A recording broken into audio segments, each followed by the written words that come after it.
Bonjour, chers amis, chers parents, chers collaborateurs, chers partenaires dans l'œuvre de Dieu. J'aimerais vous faire part d'une histoire auquel je me suis beaucoup inspiré quand j'exhorte le peuple de Dieu. Il s'agit de l'histoire d'une femme qui a fait une rencontre, qui a bousculé sa vie, qui a rencontré l'homme qu'il fallait à son palmarès. Cette femme, au préalable, avait eu à tisser des relations. Il est établi que elle était en union avec un monsieur. Je ne sais pas combien de temps ça a duré. Et puis ça n'a pas tenu la route, comme qui dirait. Il y a eu un deuxième. Et comme disent les Français, jamais 203. Il y a eu un troisième.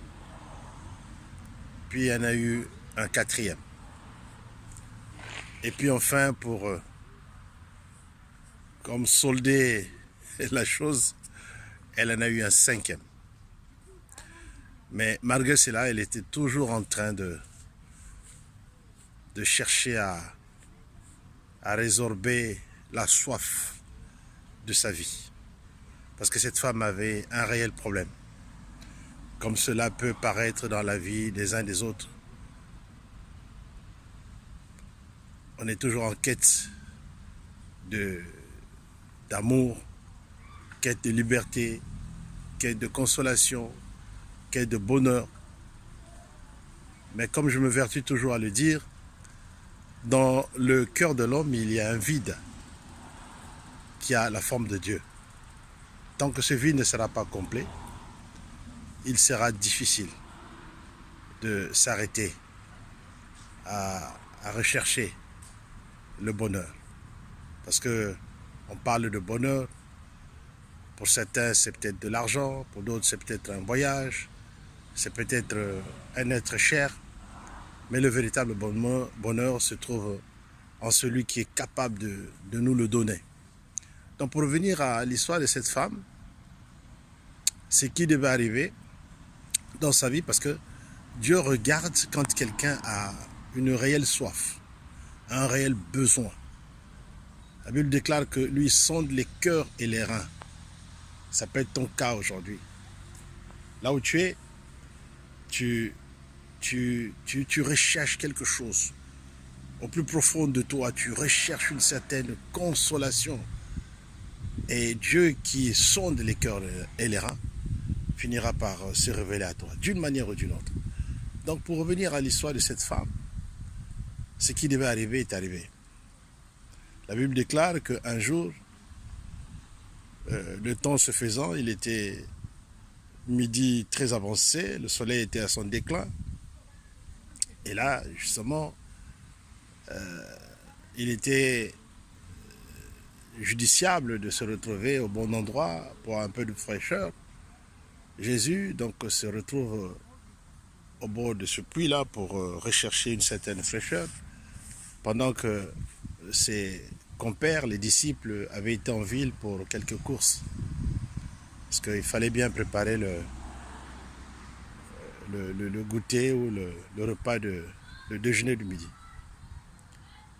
Et quand Jésus arrive, il rencontre cette fameuse femme, parce qu'il s'agit de cette femme qui est notre centre de réflexion cet après-midi. Jésus engage la conversation.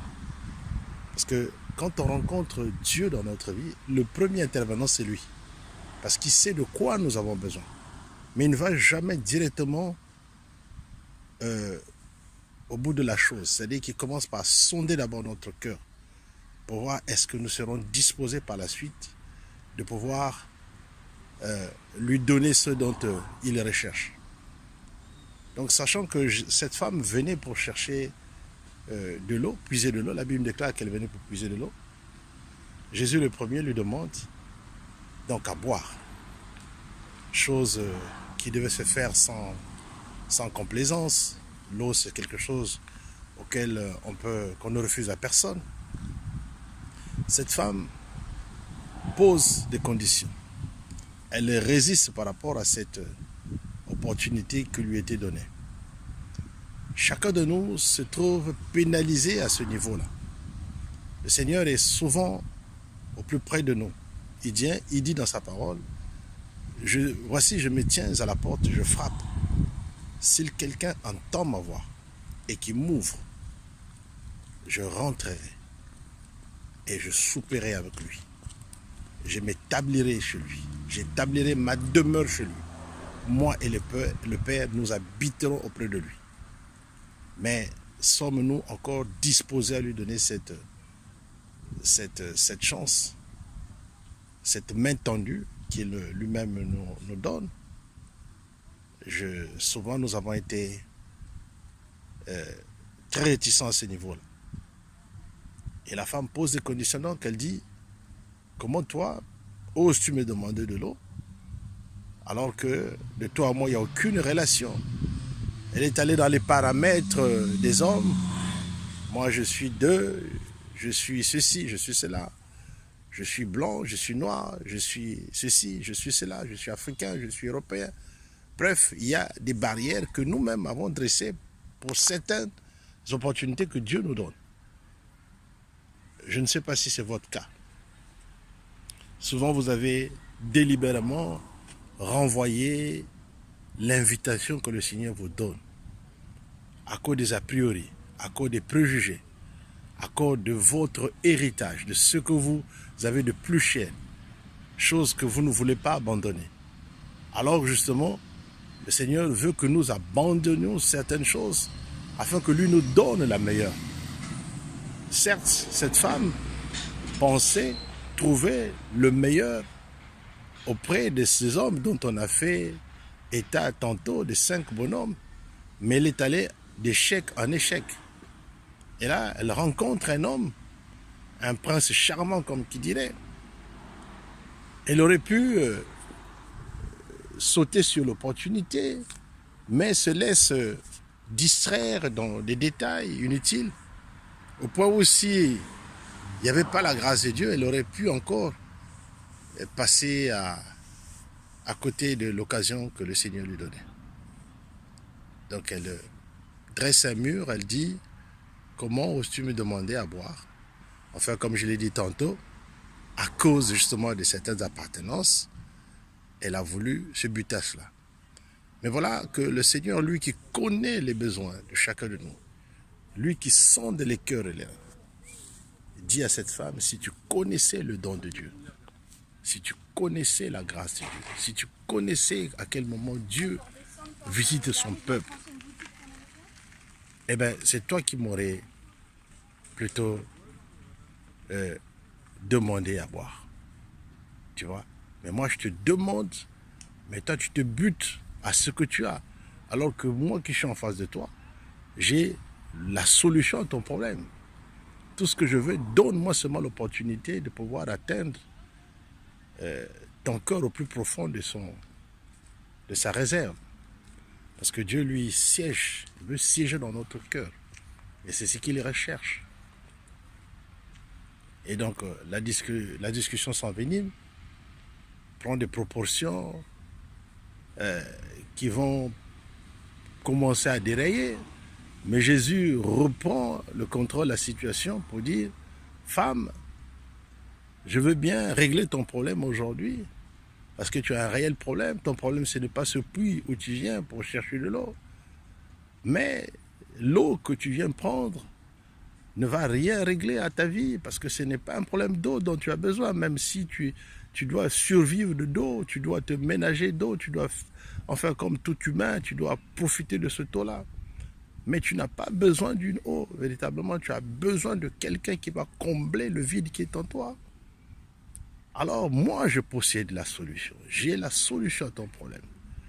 Donc je te demande juste de m'accorder un peu de temps pour que je règle ce problème en un instant. À ce moment-là, cette femme Il dit non, ce garçon, ce monsieur plutôt, est peut-être sérieux parce que depuis le temps qu'on parle, tout ce qu'il me présente comme opportunité semble aller un peu dans mon ressenti, dans ce que moi je recherche. Elle lui dit, ok, alors donne-moi donc cette eau. Et Jésus lui dit, oui d'accord, mais chez moi, tout ce que je donne a une condition. C'est comme dans les sociétés dans lesquelles nous sommes, on ne peut rien t'offrir sans que tu n'aies au préalable rempli un contrat. Et comme je me vertue à lui dire, le contrat se décide seul. Il s'engage seul. On y appose sa signature seul.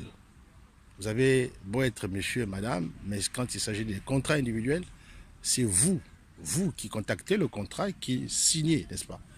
Qui mettez dans tout, même entre les lignes, tous les critères, n'est-ce pas?